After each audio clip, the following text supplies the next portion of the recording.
microphone.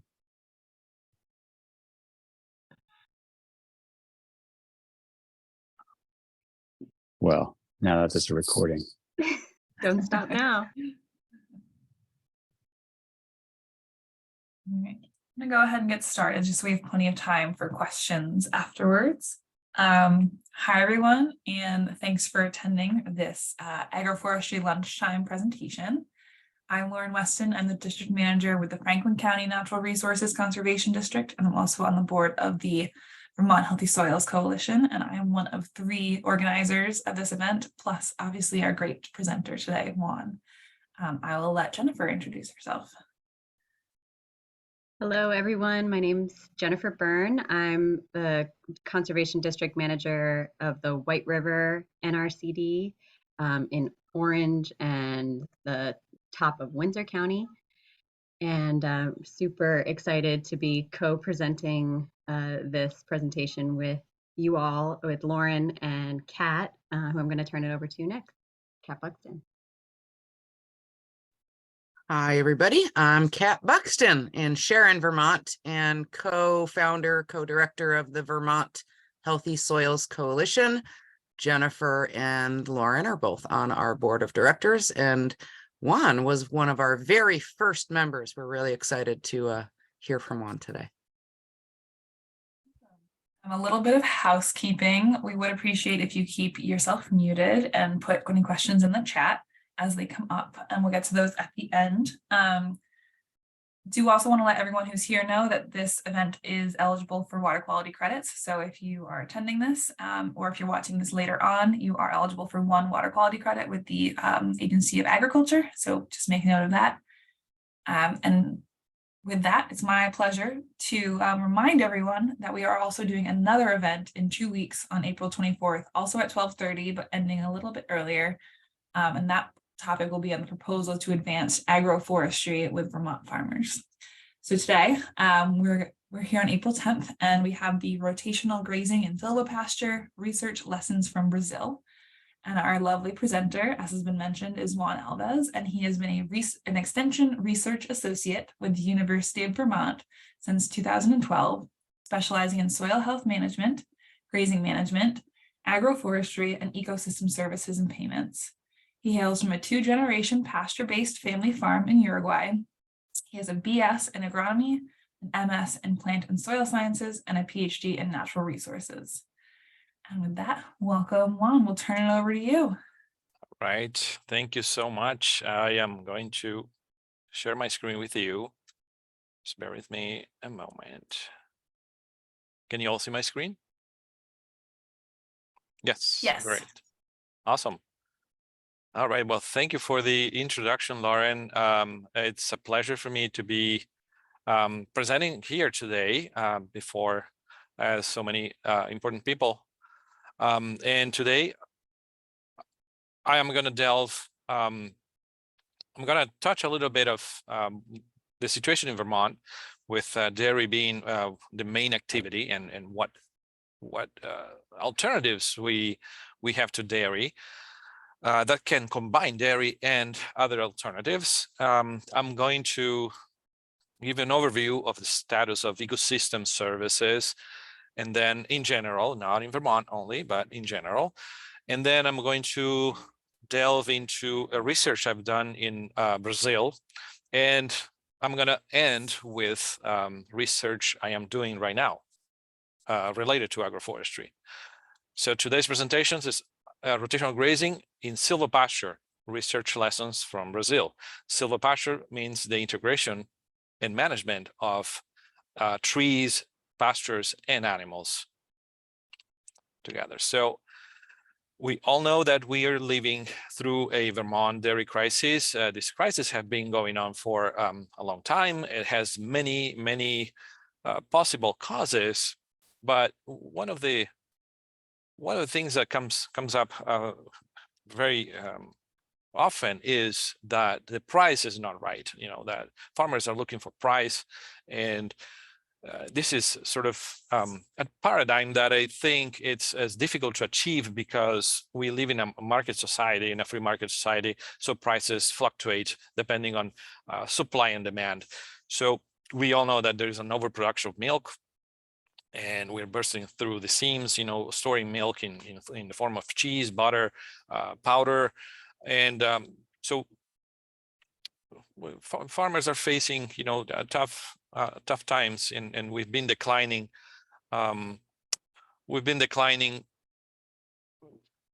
Dairy farms in Vermont, which has been a dairy state for a very long time.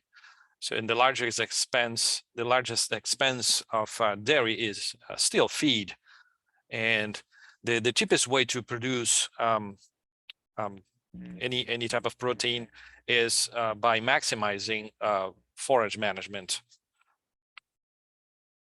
So there are competition from other markets, and we don't have a quota system like the Quebec province above us in the north has, which protects farmers from these market fluctuations. So this is what we have been seeing for the last, probably last 50, 60, 70 years, a declining number of dairy farms, a increase in production overall.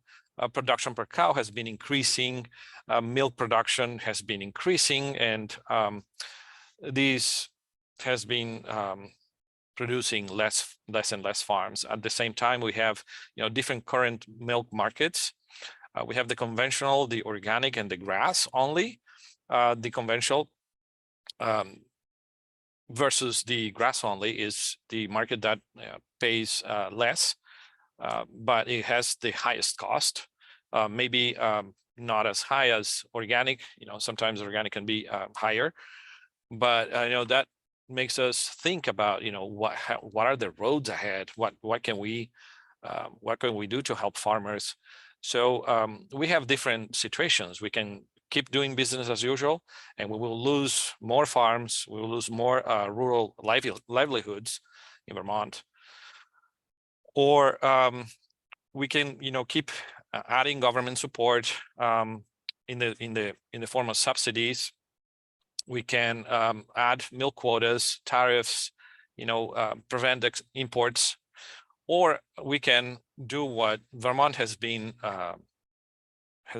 proposing for a few years, which is a few months, I'd say, because the idea is to co-invest in farm diversification using agroecological practices.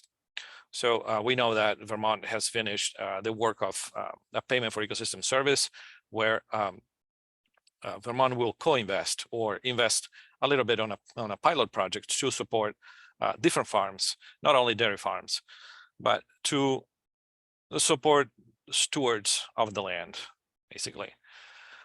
Why is this important? Because at times we can face direct hits from not only from markets, but also from geopolitical situations that can change how markets express themselves, such as the conflict in Ukraine is one of them, and there is a statistic that shows that there's very small elasticity between food prices and fertilizer prices.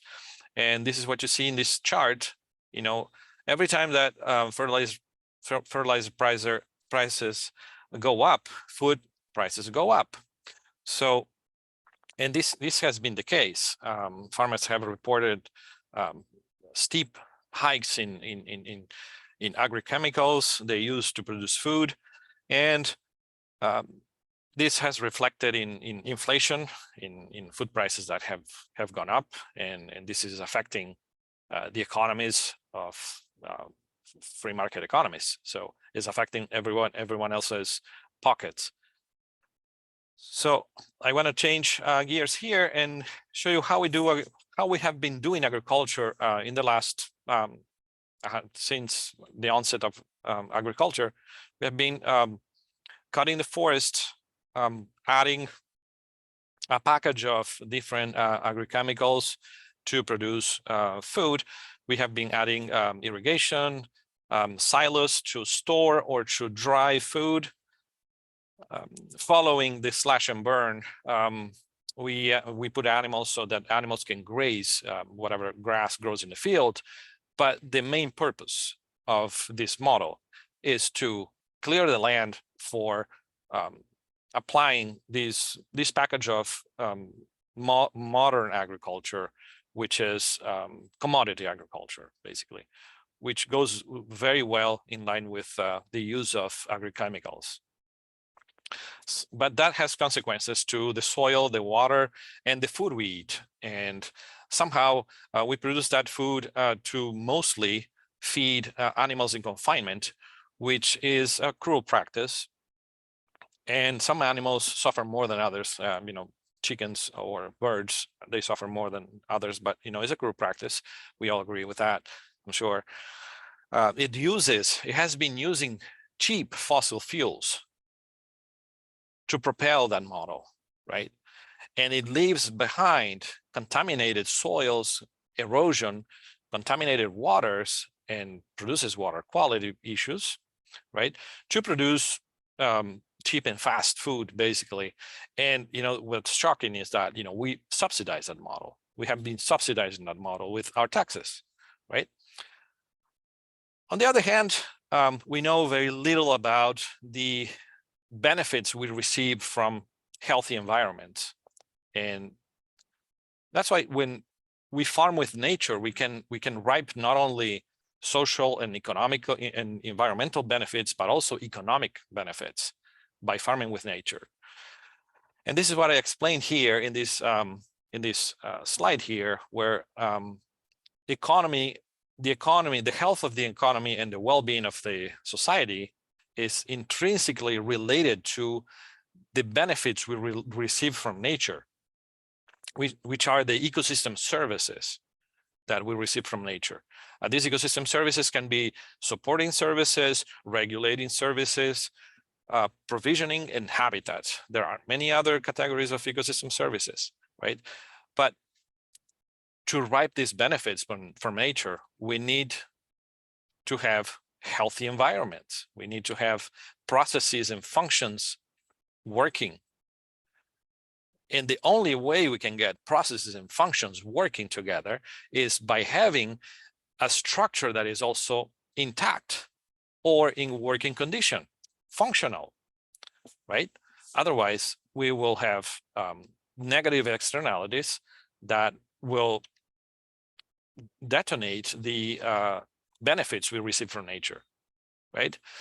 I wanted to let you know that, you know, it took me about a year to build this slide, this specific slide, you know, to understand all these, you know, loops here. All right, this is to tell you that on the one hand, when we farm monocrops, and I'm sure most of you know this, but we are working with low diversification. We increase the risks. It's capital intensive because we are substituting nature or nature processes and functions. Is machine intensive. It requires more scale. It has lower functionality on its ecosystem processes. It produces ecosystem disservices or the opposite of benefits. And it must be subsidized in order to keep working until it doesn't, right? On the other hand, when we work with diversity, we can get a nightmare, you know, if our system is too diverse. But you know, there's somewhere in the middle, there should be a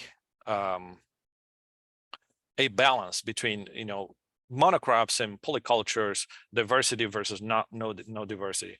Right. This is to tell you that agroforestry systems fit very well in Vermont.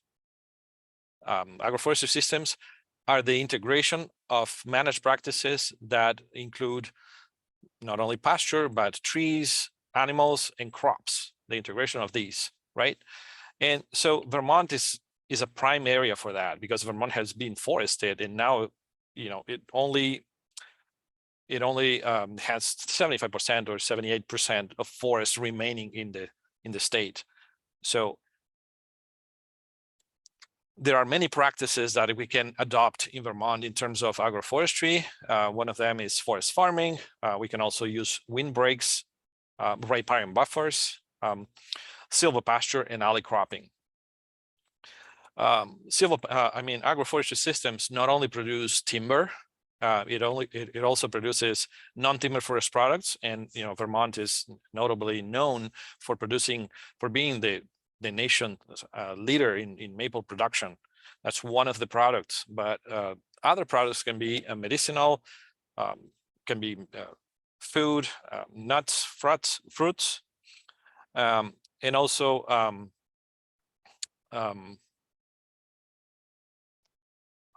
from aesthetic beauty purposes, right? In terms of silvopasture, we can integrate animals to systems, managing the three systems together, because this is the definition of agroforestry. When you manage each of the components of the system, then you're working on agroforestry. In this case, managing the crops, or managing the trees, or managing the animals, or managing the pasture, we must fulfill all of these management practices so that we can call it agroforestry, or we can call it silvopasture, right? So in this climate, it has been reported that successful temperate agroforestry, in successful temperate agroforestry, animals can produce more milk or beef that is higher in minerals, and that they are being fed, when they are being fed tree fodder from highly nutritive species. There are some practices done in Quebec where they do short rotation, and they do dairy coppice, where they feed some of the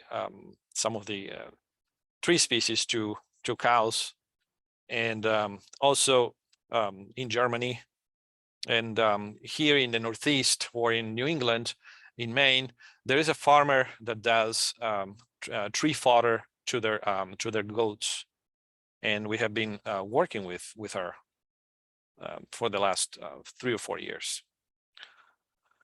So now I'd like to show you some of the current research in agroforestry I'm involved, or I have been involved in the last 5 years or so. So this is a work we've done in Brazil, the state of Espírito Santo, and we published this research about orientation of a palm tree called Spondias dulcis Parkinson, which is called Ambarella.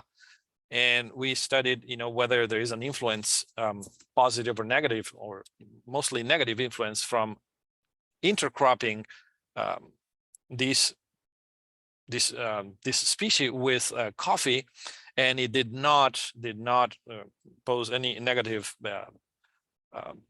influence in coffee production. So it does not affect coffee production. This is a current research we're doing with Arthur's Point Farm, where we are studying different levels of fertilization, some of them being biochar, with different spacements of trees to promote soil health and microbial health with biochar. All right, so this is part of that. The research is not concluded, it's starting. I've done a survey of Vermont perceptions towards silvopasture, and this is just like a hint of what respondents have said. And this is only the ecosystem services. I have results for economics and social and other questions too.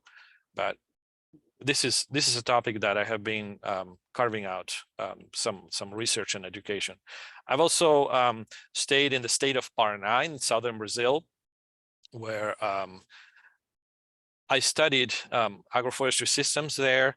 And the state of Paraná is very particular because it's one of the first states that adopted contour levels in the landscape, and also agroforestry systems to protect soil from going into at the time, was the largest hydro dam in the world, Itaipu. So as you can see in the picture here, the macro basin of the rivers that end up in the Paraná River, which has the Itaipu hydro dam, is extensive.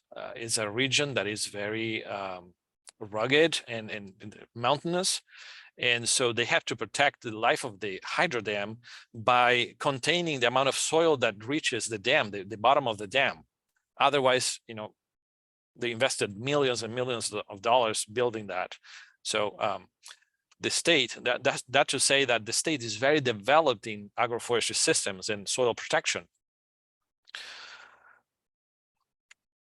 So this is 10 days ago. I went to Uruguay to a silvopasture walk. I was in my own homeland, interacting with farmers like I knew them like for my whole life.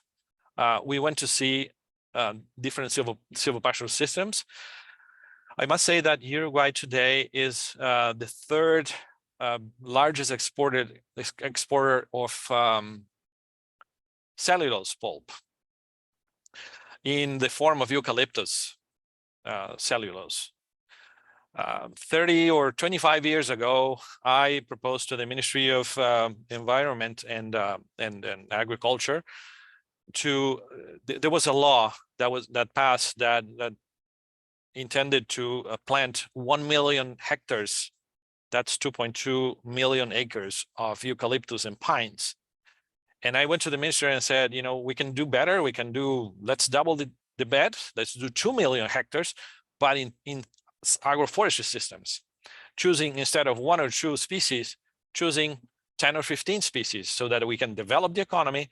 We can, attract, different investments and, really develop, different industries in the country. He said, this is great, but I'm just a manager as a minister. And I did not have any saying in the law when the law passed. I'm just executing. So I left it like that. I came to Vermont, and now I'm coming, and there's a group, the Uruguayan Society of Silvopasture, that they started this silvopasture project, and they have 6,000 hectares, and I'm supporting them. I'm one of their members, supporting them to increase, double the area every year. So they think it's sort of a very ambitious plan, but I said, we have to aim high in order to achieve results. It doesn't matter if it's not perfect, along the way, but so they are embarking in that type of endeavor. So we visited this farm called Estancia La Selva, which is in the north of Uruguay, and we went to see the 1.5 years trees that have 1.5 years, that are 1.5 years. There's a bunch of farmers here. Unfortunately, they drove their cars and trucks into the system, and we collected everybody around a water trough, because animals graze in between these alleys. While the trees are young, for the first 2-3 years, they protect the trees by fencing it out, putting a poly wire protecting the trees, so that animals can graze in between, or they can do haying, or so this is a sort of an alley cropping system that is the preferred method. And I like it because it does not hinder any other agricultural practice in the landscape. You can do the trees, you can do hay, you can graze, you can use the area for any crops, and you can rotate and have a 7-to-1 year rotation between crops and grazing, and help recover the soil. with that. So and now I'd like to tell you about the research I've done a few years ago in the state of Santa Catarina in Brazil. This one of the southernmost states of Brazil. This is a state that where we worked with 61 farmers, dairy farms, small and medium dairy farms. The state's topography is similar to Vermont, very rugged and mountainous. Sometimes rich soils, sometimes very poor soils. Sometimes they have clay soil, sometimes it's sandy. So very similar conditions to Vermont. And in this picture, you see where the state is located relative to the country of Brazil. Is one of the southernmost states, and it sits within the biome of the Atlantic forest, which is the most biodiverse biome in Brazil, even more than the Amazon. And why is that? Because it spans from the south of Brazil to the northeast of Brazil throughout different altitudes. So it covers different latitudes and altitudes, as opposed to the Amazon, which is tropical, equatorial, and it covers one type of, and I'm not saying the Amazon is not diverse, but in 1 hectare of the Atlantic forest, there are more species than in the whole New England. No joke. So the state of Santa Catarina is about, today is about 8 million people. It has a GDP of about $120 billion per year. It's one of the most developed states in Brazil. I think it's the 4th most developed state in Brazil. It has colonization from different waves of colonizers from Europe, mostly Azorians in the west or in the east, in the coast. Germans, Italians, Latvians, a myriad of European colonizers, and you can see the photo of the capital of agroecology. They self-proclaimed the capital of agroecology.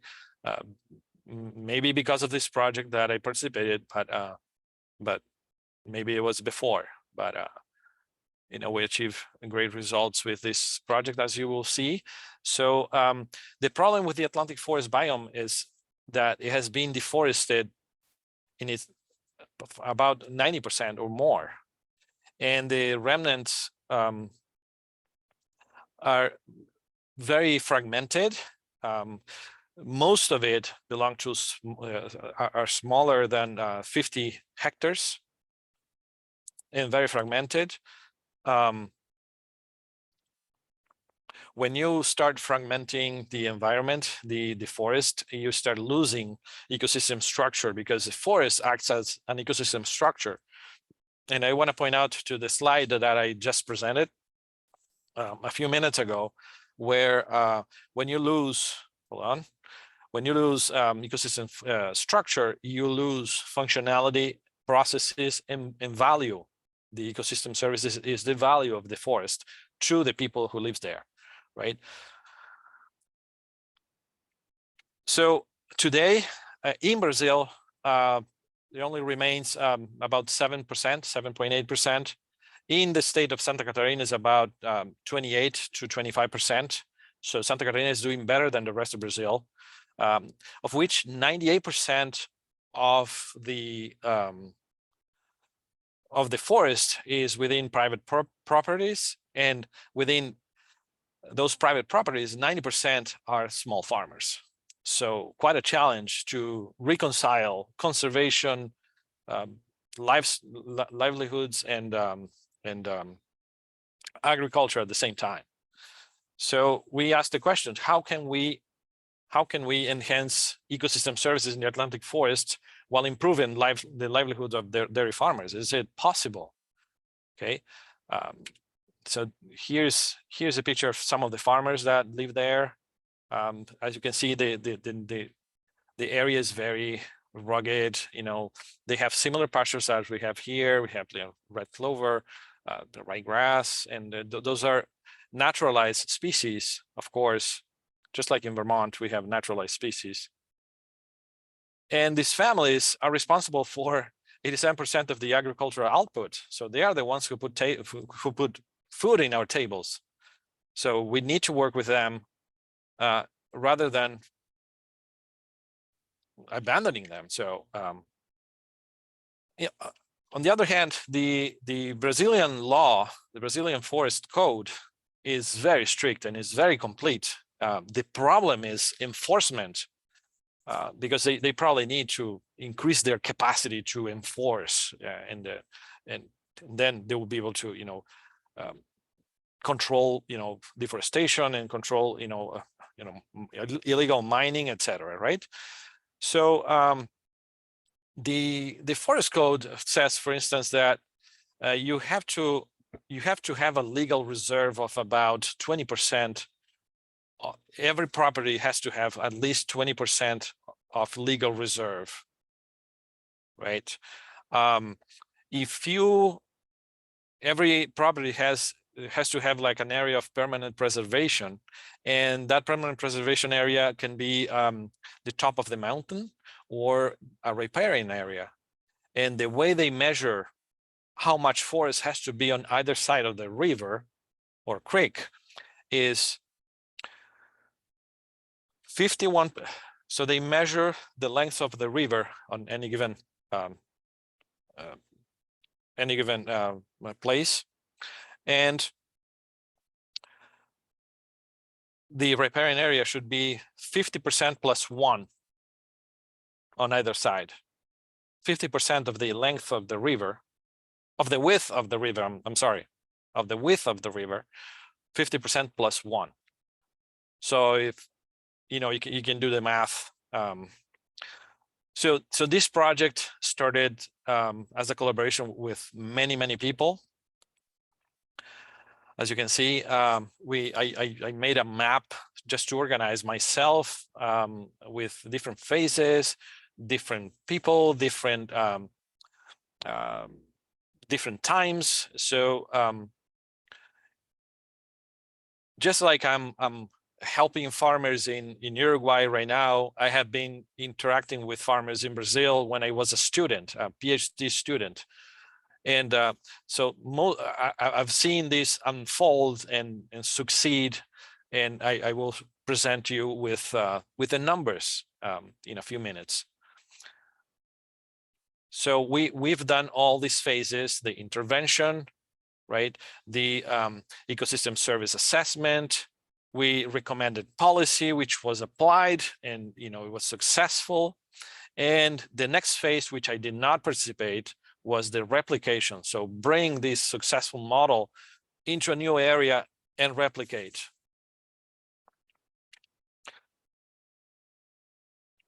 Okay, so I'm not gonna talk about what agroforestry systems are, because I already talked a little bit, but I'm gonna go into the research in Santa Catarina. So the hypothesis was that management intensive grazing or dairy systems can promote and enhance ecosystem services while creating sustainable rural livelihoods. We interviewed 61 farms from 4 co-ops. We did semi-structured interviews. We used Likert scales and open-ended questions to determine differences in relationships before and after the adoption of management intensive grazing. So this is rotational grazing, and also the application of the planting of trees in there. Some of the questions related to production, but also we had questions about ecosystem services like soil, water quality, biodiversity, and so on, food provisioning, etc. We held meetings. We created a class that brought students from the US to Santa Catarina. We went to the legislative to present the project and to talk about the importance of keeping farmers farming and doing different practices that would enhance their not only their bottom lines, but also enhance the forest and comply with the forest code, which is very strict. We visited farms. Like, as you can see, the landscape is very similar to Vermont, and they also have, terrible problems with erosion and water quality. As you can see, the turbidity of the water, because it rains way more than in Vermont. We visited farms and farms that are working with native non-stinging bees, and we tried.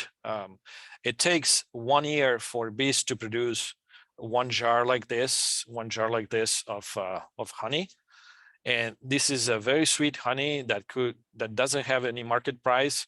So because most of the honey that is sold in the market is from Africanized bees. So, this is a new product from native bees that is not being commercialized. And, we tried right off the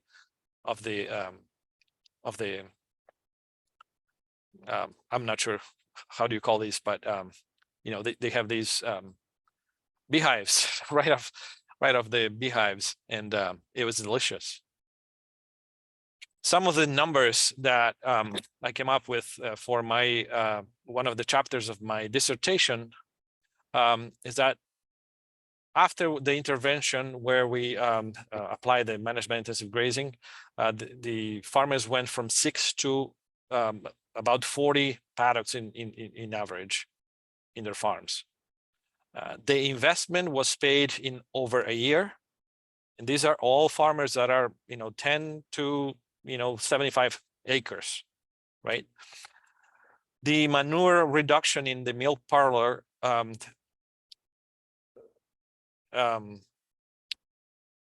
was 10% or more. So there's less, because the animals are in the pasture, there's less manure in the milk parlor. And the income from milk rose to 63%. They also increased milk about 40%, right? A rough stat said that before milk they used to work for about 8 hours, and after MIG, management intensive grazing, they started working 4 hours a day, so they have more time, increase their quality of life. Milking cows before and after increased. Young stock, heifers increased the number, and this is without increasing the area that they're farming, right? The area remained roughly the same, right? Milk production increased. Some of the perceptions is that, hold on, too fast. Dairy production increased. Most farmers said that dairy production increased. Most of them said that production per cow increased, soil cover increased, soil quality increased. They also perceived more humidity. Riparian buffers were like expanding, and water quality was perceived as increasing, and also quality of life was increasing. They also reported that their labor decrease, or ration fed to animals, TMR, also decreased. Ticks decreased, mastitis incidents decreased, pesticide use decreased, and animal access to rivers decreased because they were protecting riparian buffers. After we gave them education and access to information, and some of the finer numbers, when we do like a fine tuning here, we see in yellow, this is the after, in white we see the before. So this is a comparison in production indicators before and after management intensive grazing. All of them significant. So the area used for activities barely, it wasn't significant because it barely increased. So they are farming in the same farm area, but milking cows, young stock, production per cow, average daily production before and after all increased, and income generated also increased. And I added the percent change here of increase of all these variables. But this is difficult because they have been doing what they have been doing for decades, maybe a century or more. So how do we change? We know that changing produces these great effects, but how do we change? So one of the members of our team had a great idea. He approached the most conservative person in town. He was a farmer, and everybody looked up to him. Everybody respected him a lot. So they approached Mr. Blemmer, and we offer him a full package. We install this system, we help you move the cows. Any question you have, you will have one of us helping you. We had lots of students working and learning in the process, and he wasn't interested. We insisted, and then he said, okay, but if this doesn't work, we will dismantle everything and we'll go back to zero again, or to where it was before, right? So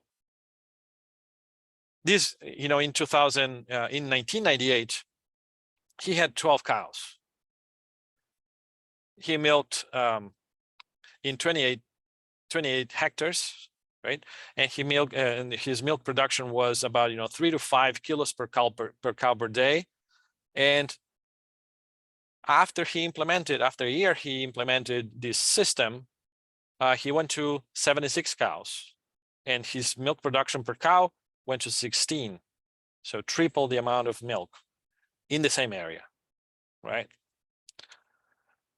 People started seeing these changes, and he started telling, these people are here to help, and they get together as a community in community centers. There are several community centers depending on the community, so they get together to play bocce or to play cards or to cook and do cookouts and interact with communities.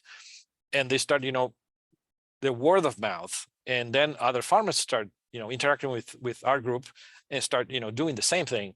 And then there's a farmer called John Hurt that also adopted this system. John's farm, also in Santa Rosa de Lima, the capital of agroecology, had like a typical Santa Catarina farm, mountainous, highly erodible, diversified, and overgrazed with continuous grazing. So our goal was to leave behind continuous grazing because of the constraints that it causes, right? And then a year after he adopted, he started seeing changes, and you can see the before and after picture, right? I gotta go back and forth between the pictures. I have one more picture of this farm.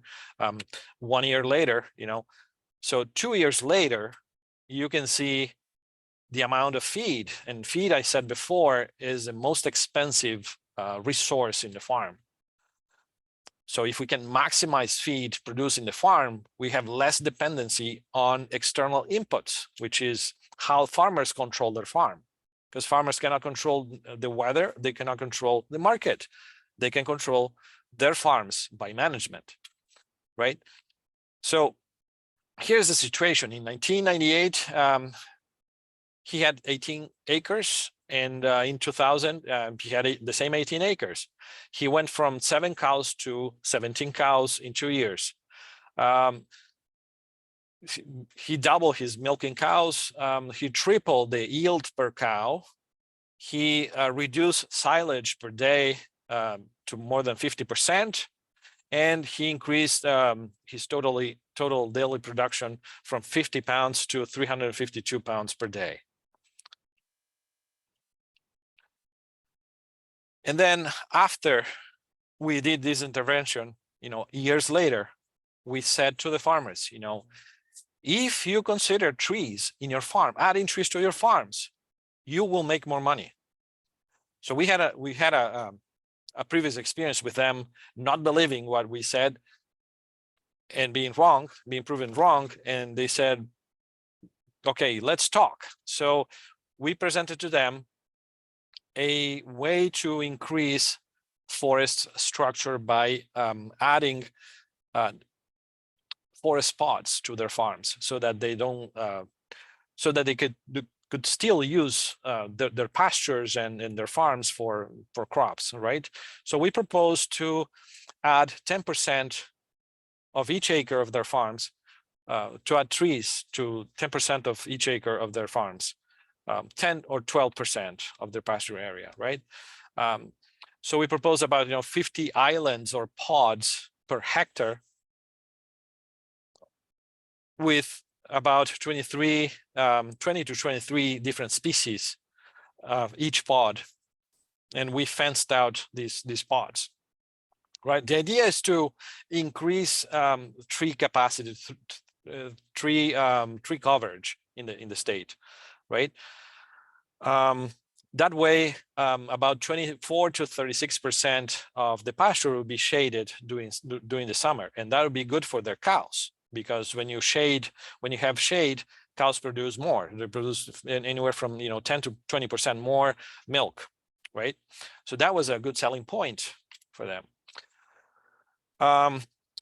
Also, another advantage is that they would be compliant with the forest code, because they are adding trees and native trees to pastures. The pilot project was done in the worst soils with the most difficult native species to grow. But we made sure that all the species we selected had market value, or had some product value in the market, right? We estimated the financial viability of this model here, and we got an internal rate of return of about 18%. One of the species that was selected was the acai, and you can see that about a decade ago, the United States started consuming acai.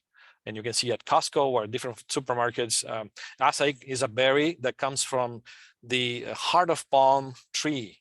The heart of palm tree needs about 7 to 10 years to grow until they cut and kill the tree to produce 1 jar of heart of palms, right? On the other side, the same tree also produces berries that are eaten by certain birds that are keystone species, right? And these keystone species are, for instance, the toucan, right? The toucan has a large beak, and is a keystone species because they are forest engineers, because they seed these different fruit trees across the forest, and they're a cascading effect from their presence in the forest, right? So the farmer said, okay, but let's see the numbers. So we run the numbers, and in the third year that they planted these pods with one species, one of the 23 species, they made almost the same amount of money that they made with the cows. And they got shocked, because now they have another enterprise in the farm, which is the acai tree, the Euterpe edulis tree, which is a palm, and all of a sudden they need someone to take care of that. So they have aunts and uncles, or family members that want to stay and don't want to go to the city, because they enjoy rural life, and all of a sudden they can have a job, or a side job, or temporary job, taking care of some of these non-timber forest product species, right? Okay, so here are some of the pictures of the islands in its establishment. You can see that we fenced, we recommended fencing all these, and we put one of the palm trees on each corner of these enclosure, right? You can see here pictures of 2, 3, 4 years later, how they start shading and producing more foliage and the one in the middle is a climatic species because it will mature in 20-25 years and is like a timber species. So we are encouraging, with this project, we are encouraging non-timber forest products so that we can increase forest structure, so that we can increase ecosystem services in the end, right? We did some containing of erosion in some areas by adding these sort of, gates and because the area is very inclined and slopey. Here you can see alleys where animals can graze in between the alleys. There's enough pasture and not many animals. We also brought students from UVM to document all these and to do some,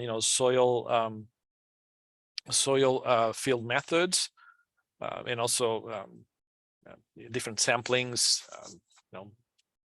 We also went into bird reconnaissance at 4 in the morning before any bird has awakened.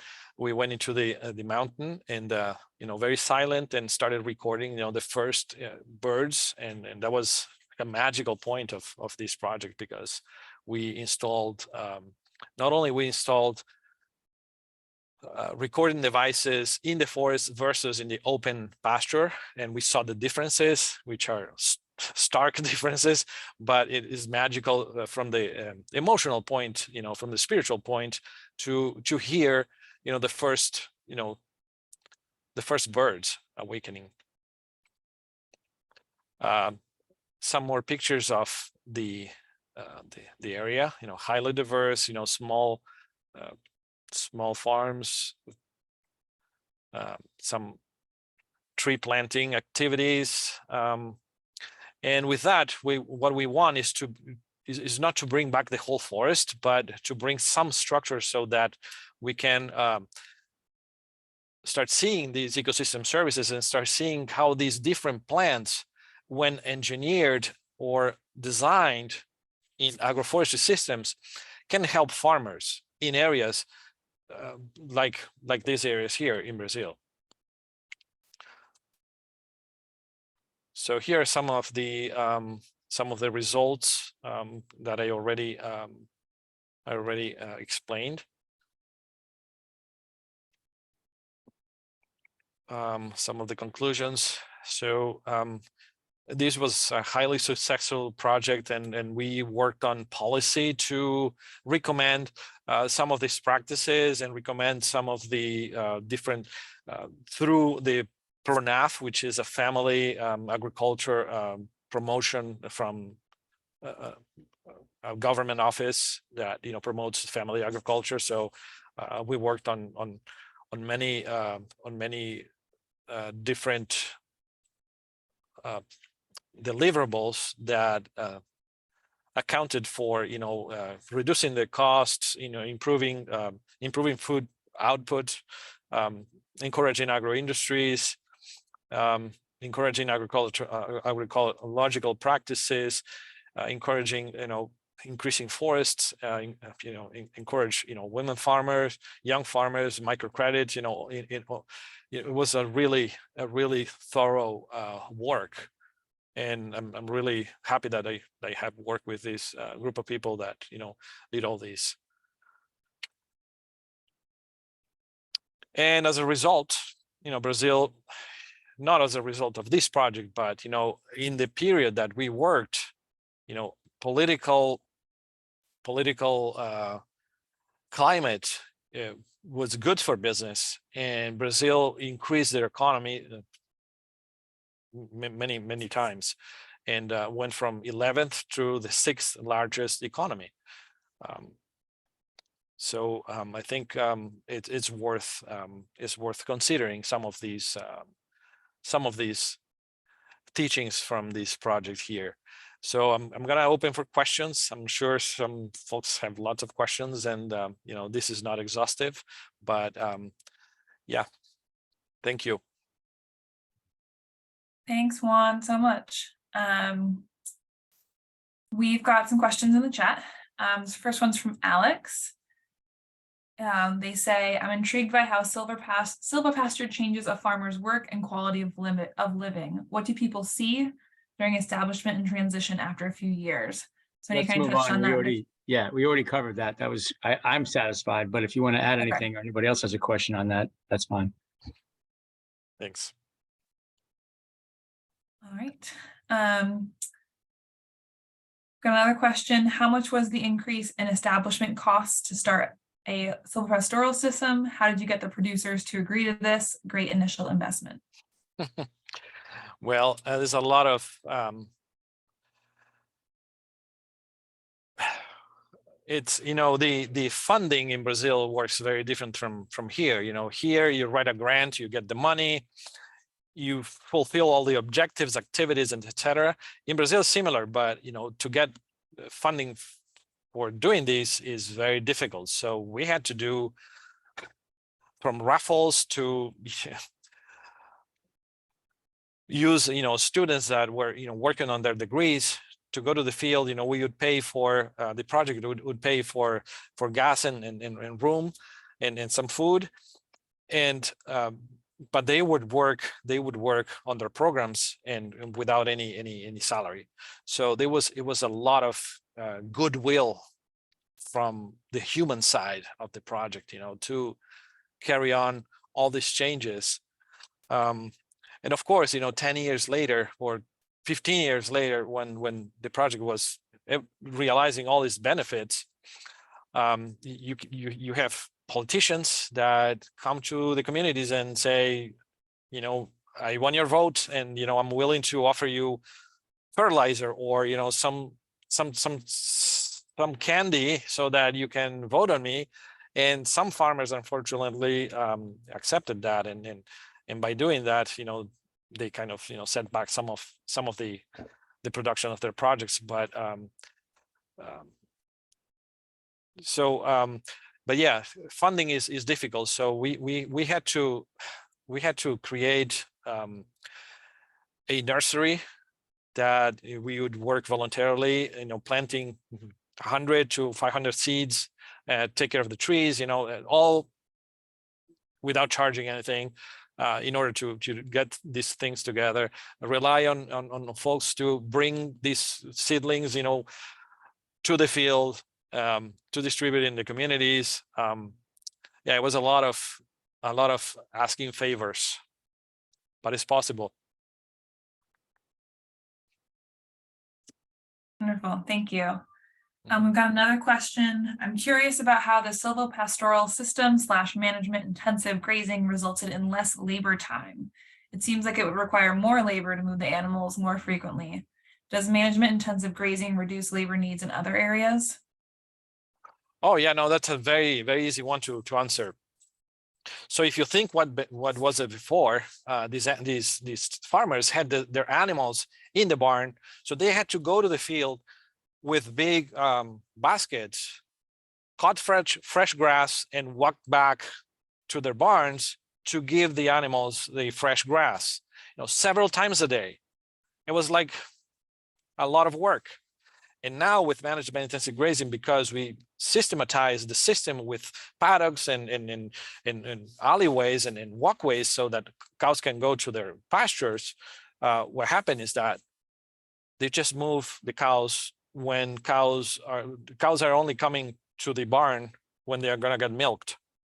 So when they go back to the field, they go back to a fresh pasture, and so on and so forth. So they stay 12 hours per pasture.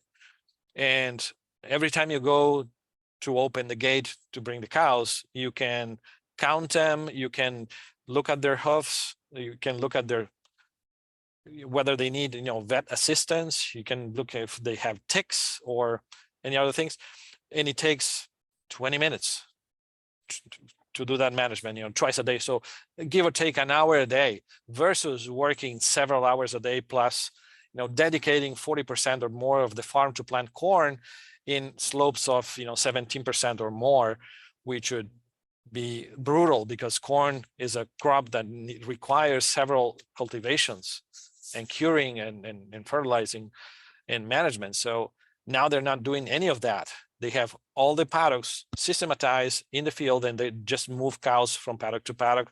They spend an hour a day. It's a nice walk.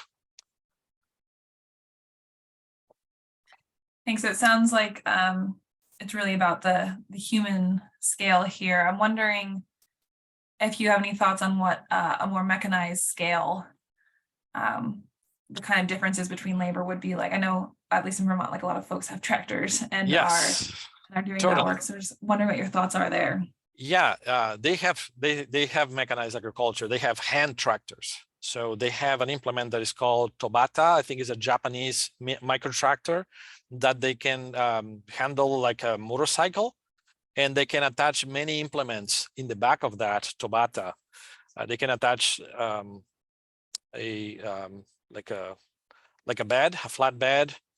They can attach a plow. They can attach a disking.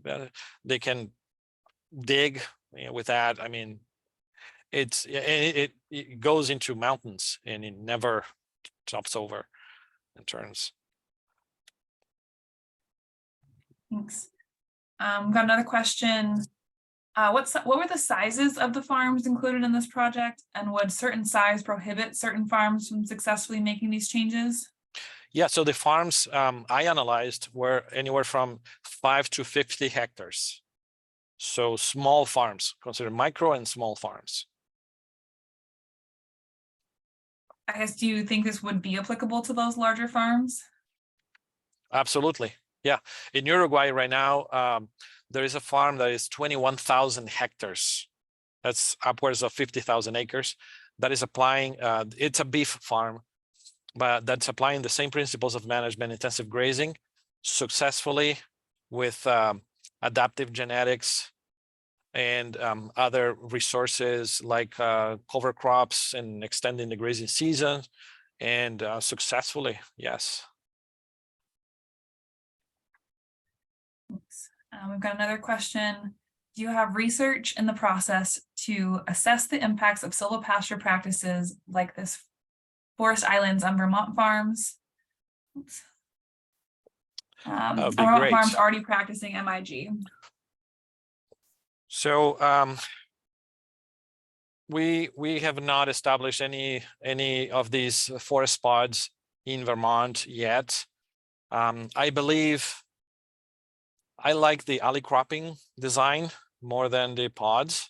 I mean, the pods are nothing wrong with them, but I think the alley cropping allows you to circulate and to flow much better. Oh yeah, someone, Alex posted the Tobata. Yeah. But you know, of course, as we start with, as funding starts propelling agroforestry in Vermont, we will want to research, you know, whichever areas are affected, or whichever how farmers are affected by agroforestry, basically. Yes. Abby, of course, I see your hand. Hi, Abby. Yes, hi, Juan. I wondered if when you do get around to having some study projects or kind of looking into the data on farm specific practices in Vermont, if somehow it could be ensured that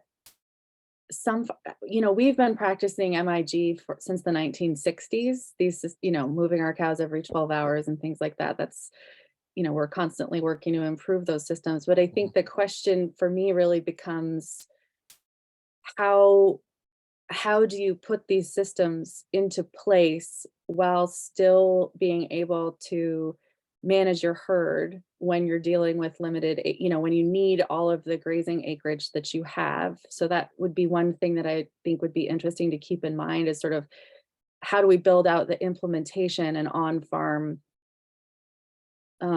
navigation of these systems in systems where people are already practicing managed adaptive grazing. And then the other question is, I think for those of us that have been using that or in organic or pasture situations, the economics are already really tenuous. And if you've been grazing for a long time, a lot of the time you have a lot of the benefits that you're talking about these farmers saw. We've seen those in our budget sheets you know, at the beginning when we started the managed intensive grazing, but now we're at this point where everything is about as efficient as it can get, and we're still kind of up against the economic challenges. So thinking about, you know, how there's a place for, you know, like somebody's asking about where the LFOs fit into this, but also how do the farms fit into this, that, you know, these have been the ways that they've been practicing for a while, but they're looking to stay viable with the agroforestry or the silvopastural applications as well, and where they've already captured the benefits of the you know, the lack of as many inputs, the chemical inputs and things like that. It's not a very clear question, but I guess I'm just looking for, you know, if it could be kept in mind that. And I already forgot the first question, so I'm gonna start with the second question. I'm wondering if the research, when we lay it out in Vermont, if it could be kept in a really broad spectrum, you know, so there's a project that's implemented on an LFO, but there's also a project implemented maybe on a farm that's, you know, already using managed intensive grazing and has those systems set up. Because what I see as one of the stumbling blocks for a farm like ours is the labor efficiency and fees and all of those things are captured already in our cost of production and our P&Ls, et cetera. But we still need to stay viable as a small pasture-based organic dairy. And, you know, so it's going to look very different on our farm than it is on an LFO, and just, you know, structuring the research so that any of us that are, you know, the few of us that are left remaining in dairy, so that there's a plug-in, you know, a way that we can all move forward, I think would be really, really important. And then the other very specific question I have is, have you ever, or do you have any thoughts as to how people who are already practicing managed intensive grazing can put these systems to practice on the land that they're currently grazing and need to graze in spite of wanting to add in these systems when they have limited acreage? So no doubt that when you transition from a conventional LFO to grazing, you need to adjust a few things. You need to either adjust your stock, your cows, the amount of cows you have, or the amount of land, because you will require more land. There are studies that, you know, suggest, you know, 5 acres to the cow or 6 acres to the cow. And this is true. At the beginning, your production is going to go down. It will reemerge a year or two later, but you will have to right size your farm.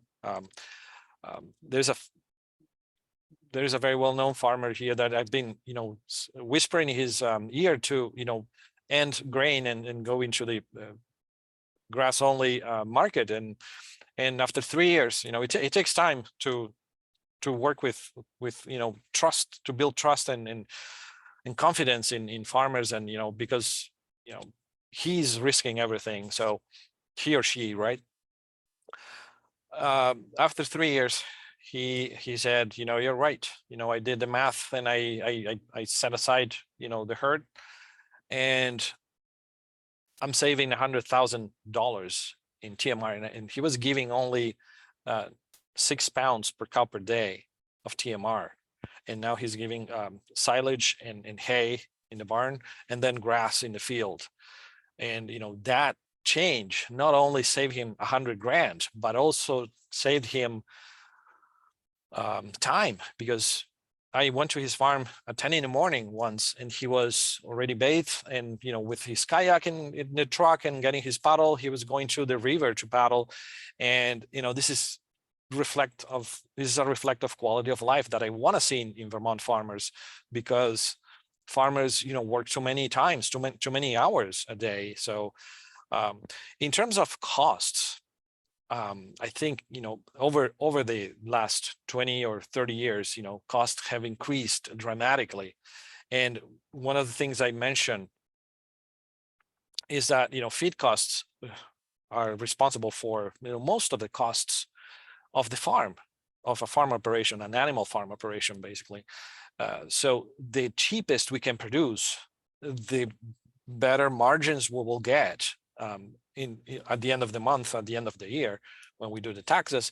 And the cheapest way to produce is to maximize photosynthesis, which is maximizing what is growing perennially in the field, right? There's no doubt about that. The thing is, costs have been increasing. And I remember, this is a thing that I heard in Vermont, but I also heard my grandpa saying, it takes whatever amount of pounds of wool or pounds of beef to buy a tractor. And, it takes more and more and more because labor is also increasing and we are relying more on machinery and the market is moving and everything is moving up and costs are really, really high, making some of the operations really difficult to endure. I don't know if I answered your question, Abby, but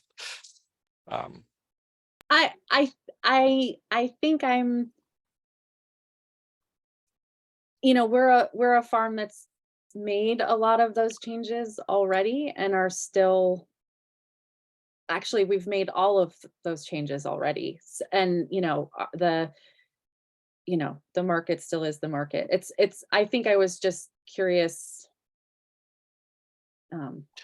Yeah, thank you.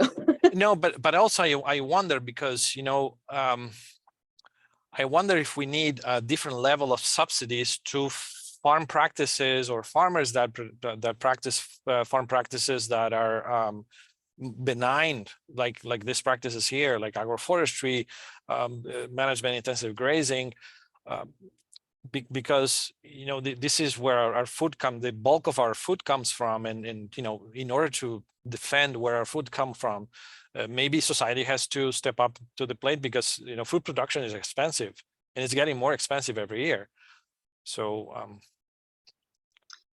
and I think also what will tie into your next talk on the 24th is the applicability in Vermont. And I think what I hear Abby kind of asking about too is that next step, we don't have the acai, but what are the marketable tree crop species that can take the farm's profitability to the next level? absolutely. I see Felix's hand. Good afternoon, everyone. Saludos, Juan. I have a question, Saludos. quick question. Well, you guys know we in NRCS, we activated many agroforestry practices. One of them is alley cropping. And I believe in that one. It can do a lot of good work here in Vermont. So my question is, once we planted those trees, we established alley cropping or whatever, how long it will take to get something out of those trees, any product like nuts, fruits, or whatever, out of those trees? It will take a long time. My two main decision principles, the two that I use is, whatever you plant has to have a market established. Otherwise, you had to do a lot of legwork to create a market, create a niche market or something of the sort. The second thing, which could be the first thing too, is whatever you plant has to grow quickly.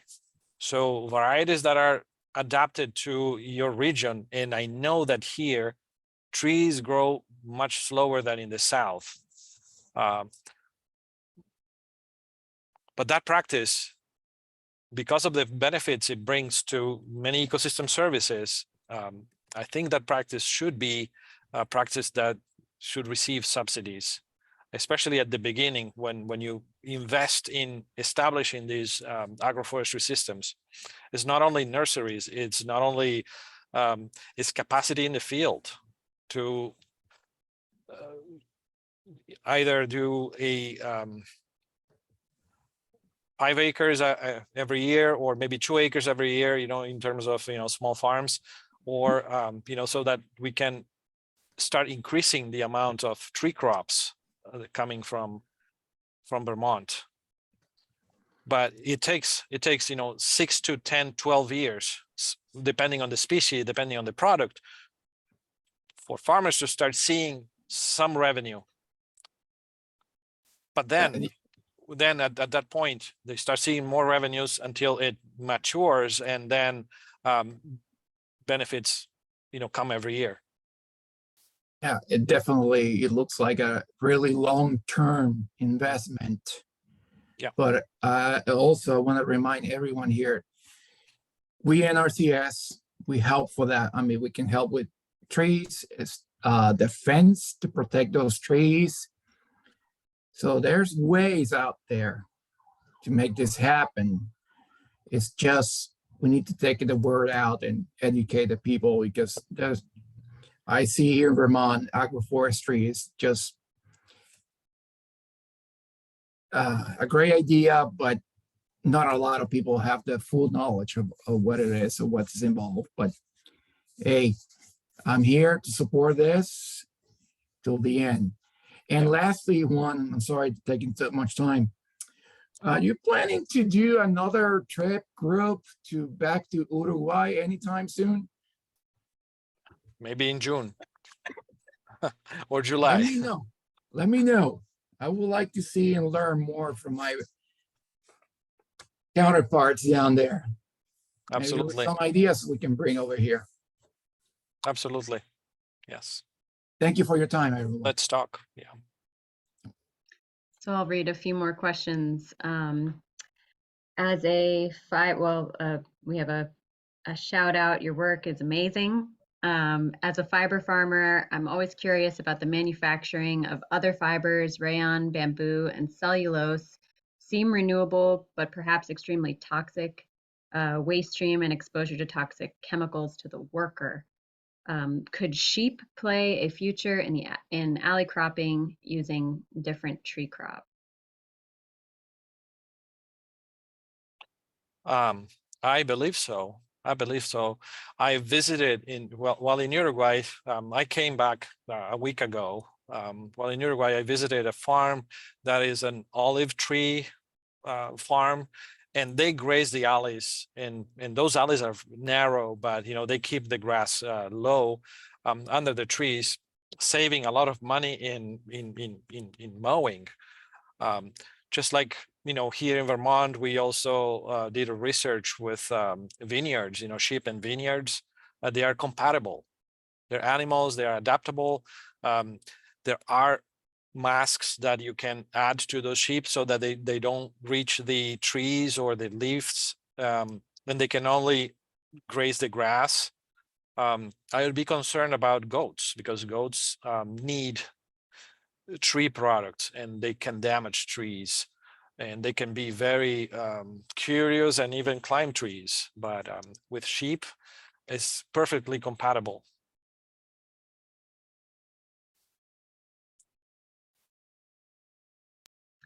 There's a few, these are more comments than questions. I wonder if Alex, do you want to say something out loud, or would you like me to read them and get reflection? Okay, well, thank you for engaging.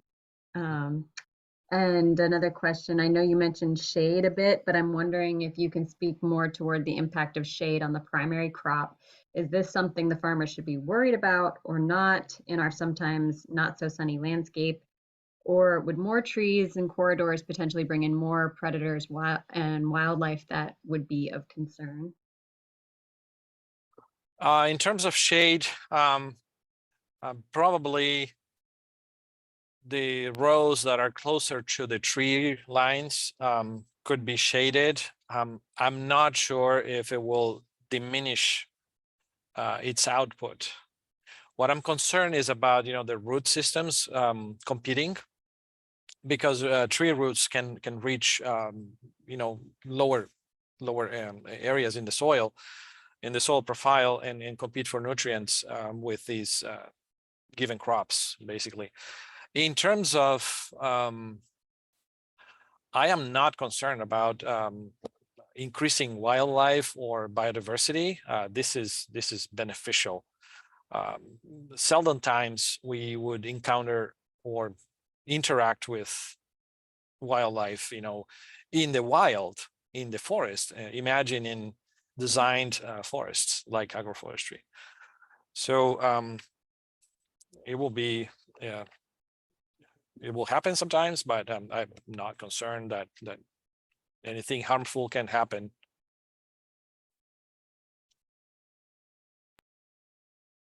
Can you speak to the viability of the rapid cycle coppice systems in Quebec? What do those systems look like? What are they used for? I know very little about them.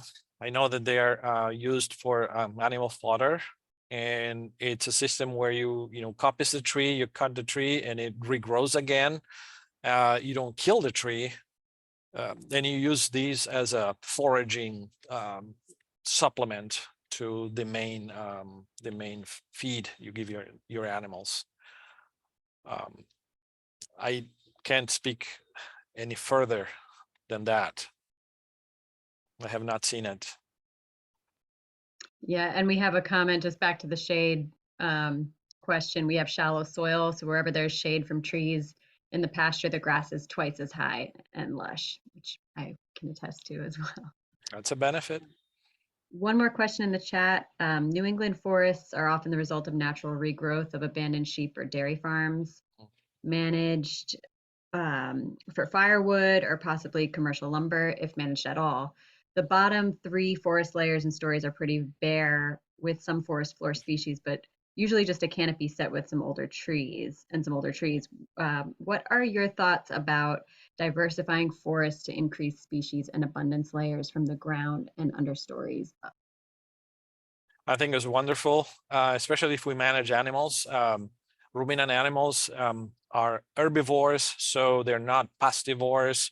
That means they are gourmet animals. They eat a variety of plants, and if these plants are not toxic, they could be welcome to their diets, and they could enhance their diets. They could enhance their health, and even trees. I've experienced that every time there is like a treed pasture, the first thing animals do when they enter the paddock is they nibble on tree leaves for 5 minutes, and then they go to graze on the ground. But the thing is also what's interesting about management intensive grazing is that if you have it designed in a way that should be designed, you will only occupy these paddocks for a very small percentage of time during the year, maybe 3 or 4%. And the rest of the time it will be resting, developing roots, increasing soil health, increasing fungi in the soil, increasing biodiversity above and below ground, and increasing output, basically. Did you have a follow-up on that, Kat? I do. You kind of just answered this one. But one concern I have, that was my question. One concern I have is understanding that livestock animals in the woods is not a good idea. But what you were just saying was that their time there would only be minimal as they're passing through. Is that correct? Because I guess I want to also just make the distinction that my understanding of silvopasture is bringing trees and animals into pasture as opposed to moving into the woods with it. Well, thank you so much for bringing up that question, Kat. I think, you nailed it. Silvopasture is not animals in the woods. That would be a woodlot pasture. And when you put animals in the woods, it has to be for a reason. And it has to be for such a short period of time that you call it flash grazing, right? And this is when you want to manage an invasive species, and you don't want to leave your animals in high concentration for more than a few hours in a space. If you put the animals in the wood and you leave them there, it's called a woodlot pasture, and it will be detrimental to the health of that forest. And I don't advise that. I advise to add trees to landscapes, trees that grow fast, and trees that have a market already. Mr. Thomason, I see your hand. Yeah, thanks, Jennifer. Hey, Juan, this is Travis with NRCS. Hey, I love this stuff. I was in Hawaii for you know, quite a few years and grew to love agroforestry. And always in my mind, I wondered why we didn't do more of this on the mainland. And then I come to the Northeast and I meet Kat and team and, you know, all great stuff happening. And I'm curious. So NRCS, as we started to wade into this in the Pacific, we actually partnered with Craig Elovich, a guy out in Hawaii, who actually designed, it's called Agroforestry X, like the letter X .org. And it was a tool that a producer, a landowner could go in and do what you're talking about, convert a pasture to an agroforestry type system. And I'm curious, if I was a producer today and I was just wanted to wade into that space, I wasn't yet committed to like, you know, have a Cat or you or someone else come out and say, hey, this is what you should do. But I wanted to learn more about what species I might be able to plant or what would be beneficial. Where would I go? Who would I talk to? I'm curious. That's a great question. In Vermont, there are great service providers that have that knowledge of the species. I mean, I can name 10 or 15 species, but there's people who has more knowledge about what species go where and how long does it take for them to grow. So they can craft a recipe for each specific location or setting, right? And you know, we have the agroforestry team, part of the Farm to Plate, which Jen and Kat are participants, and we have expert service providers that can answer that question with more precision than me. I mean, I can give you a list of species that would grow here, Right. but I would rely on them for that. Yeah, yeah. Is there anywhere like a clearinghouse, a website or somewhere where producers could go just to learn more about agroforestry in New England? I'm just curious, as we're starting to connect the dots, especially from a climate perspective, Yep. right? Within NRCS, we really see agroforestry as a great climate change solution. And I'm curious, is there an online somewhere resource that producers can go to? Yes, I'm working on a website. I'm designing a website for UVM Extension about agroforestry, where I want to include all this information. But in the meantime, we have folks in New York, you know, Steve Gabriel. We have Chad Bretzoy. Hold on. We have Joe Orifice at Yale. We have Interlace Commons. We have in I think in Dartmouth. I'm not sure there is a website with all these resources you were asking, but you know, we have people all over the place starting to think about that. And in the agroforestry farm to plate group, we are coming up with an idea of, you know, a request for proposals to craft a list of species that can be suitable for Vermont and the Northeast. Awesome. I might just real quick, I might just throw out the NRCS's Conservation Innovation Grant. We actually have a state NFO out right now. It closes early May. And the reason I say this, because in Hawaii, we actually had a CIG grant that paid for the development of, you should check this out, agroforestryx.org.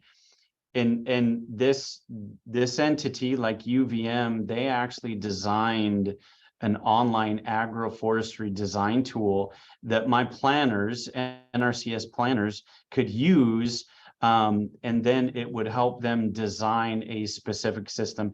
It is not perfect at all, but at least it helps us to kind of get into that space a little bit more. And I'm happy, I would love to talk more as we continue to push the envelope to get more agroforestry out there. So thanks.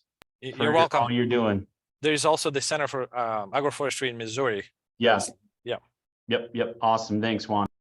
And I would add, I think we had people from Propagate on here. Yeah. Absolutely. And Jesse, if you're there, are there any other names that we would put out, people who are doing Yes. design work? If you can hear us. If not, we'll move on to Lauren. And I guess this is kind of a question for both Juan and NRCS folks. Like, how would planting trees in forest or in like hayland or pasture land change the categorization of that strip of land, if at all? I know there's some wetlands rules that if you leave a place untouched for X number of years, you can't kind of go back in and change it again. And so I'm wondering if that's something I should care about or not. I think that's something that we should care about because this current use, and I think we should bring that to discussion because this is different. Foresters don't like to hear that agroforestry will thin out forests. That's why we approach the other way. We think about agroforestry as an agricultural practice that we can add to an open land, basically. But we should follow up a conversation with the state about current use and see how can we accommodate this new practice. Yes, Felix. Yeah, we just want to add to that. In terms of our agency, our practices allow to plant trees on pastures, not thinning forests to add pastures. So in that sense, the land use, as far as I understand it, is it will stay the same. It will stay classified as a pasture land.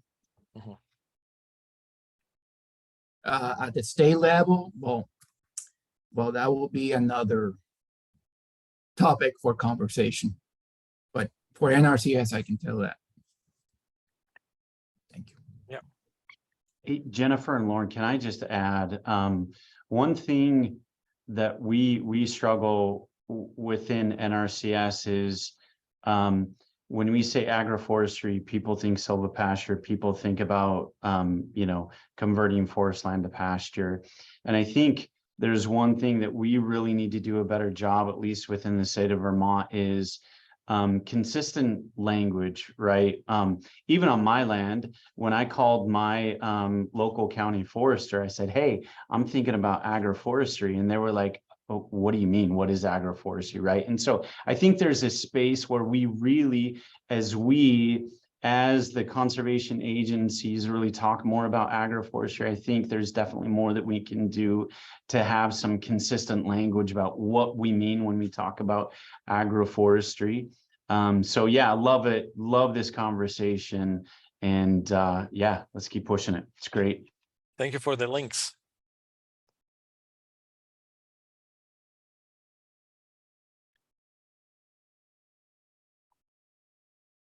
Thanks for joining us, Travis. And while we've got you here, I wonder if you could talk a little bit about the urban agriculture grants that are available through NRCS and sort of how the definition of that is unfolding. Yeah, that's a loaded question, Kat. Sorry to put you out. So, You can decline. Yeah.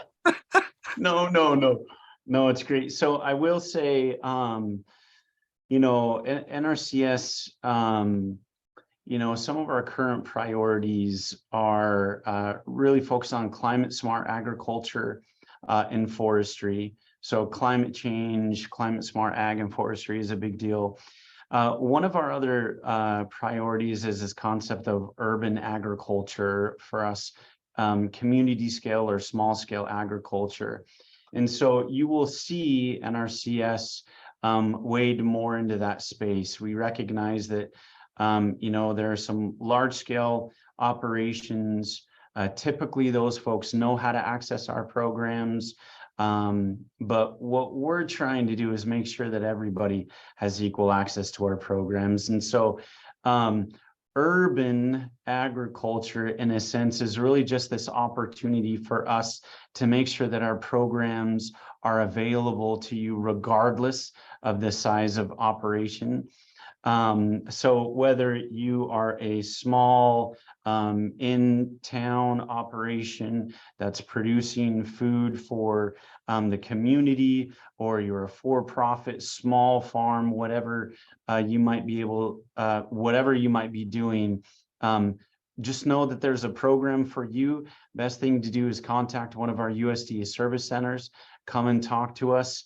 And I think this is what Kat is talking about. There's also some bigger, larger grant opportunities at a national level, specifically for urban type urban gardens. And that opportunity, I think, just closed maybe a few weeks ago, but it typically comes out once a year. But those are all the types of operations that we are really interested in working with, to make sure that everybody, regardless of the size of the operation, if you're an eligible producer working on those things, we want to help you transition to whatever you might be doing out there. So Kat, is that what you were talking about? Yeah, I think so. And maybe more specifically, when you think back to the tour, and I'll put a link in the chat for folks to watch, would sites such as those be among what you're considering? Yeah, yeah, definitely. I think, again, the best thing to do is, if you're interested, you're involved in ag production, you're producing, just talk to one of our USDA service centers. I know you have 2 awesome conservation districts on the on the call right now, and they can help you walk through kind of the myriad of programs that might be available for you. Sometimes it's hard to wade through all the programs, but we're doing the best we can as a team to make sure that everybody has access to the programs. Thanks a lot, Travis. Thank you. I'll just hop back in and ask another question of Juan. My district does a lot of live staking of shrub willows, speckled alders, dogwoods, and I'm wondering, we do a lot of tree plantings on farms in terms of the 25-foot to 35-foot buffers along waterways, and just thinking about how there was recently a survey that went around that, like, the plant material for those restoration projects in Vermont is not here. And so, like Champlain Basin programs put a bunch of money out for local nurseries to expand, but just thinking about how those two ideas might kind of meld in this agroforestry world, where farmers could be growing restoration plants as kind of like a shrub buffers in wet enough areas. Of course, they're the right areas. If you had any thoughts on kind of that approach as opposed to like a fruit coming off of a tree, the branch of the tree itself. Yes, I think the approach you should take on that is to do a global survey, even a national survey, to assess the needs for plants and what do we have, what capacity do we have in order to assess, where's the gap, and I think someone has to come up with that project, here's the idea, and assess that, because with the amount of funding going into agroforestry, either for riparian buffers or for production, there's not going to be enough. Well, the word in the street is that there's not going to be enough nurseries or plant materials to supply all the efforts that are happening in the country. So,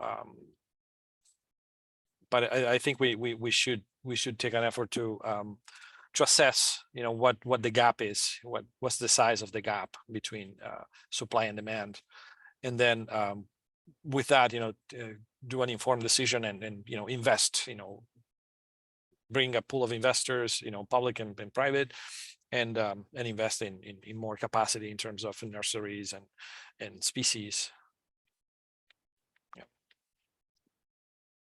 Yeah. I want to put on my my Jessie spokeswoman hat and just put in a plug for species beyond what we typically see in riparian buffers, like improved silver maple, bur oak, yellowbud, pecan, shellbark. and thinking about, food security, which also benefits wildlife and biodiversity in our selection of species.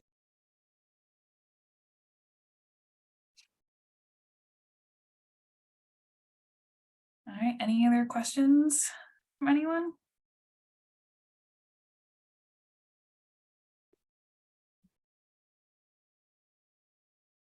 All right, seeing none. I want to thank everyone for their time today, for coming to engage in this conversation. Juan, just a round of applause to you and all of your knowledge and all of your work. We really appreciate what you bring. I appreciate that. For our space, yes, thank you. Thanks to Jennifer and Kat for all that you do and all that you pull together here. We will have this recorded. We'll post it in several places. You'll probably see it in all the same places you saw the advertisement for this. Please do join us 2 weeks from now for the kind of bringing this to Vermont presentation, and bring some more questions. We'd love to have them tell all your friends. And with that, I will let everyone go on with your beautiful sunny week. And I hope you're all involved in tree plantings around you. I know there's plenty going on. So keep up the great work, everyone. And thank you. Yeah, thanks so much, everyone. And I want to say that it's a privilege for me to work with, folks like, Jennifer, Kat, Lauren, Jesse, even Felix. And I look forward to keep working with all of you. Thanks so much, Juan. Here. Bye, everyone. Bye-bye. Thank you all. Bye.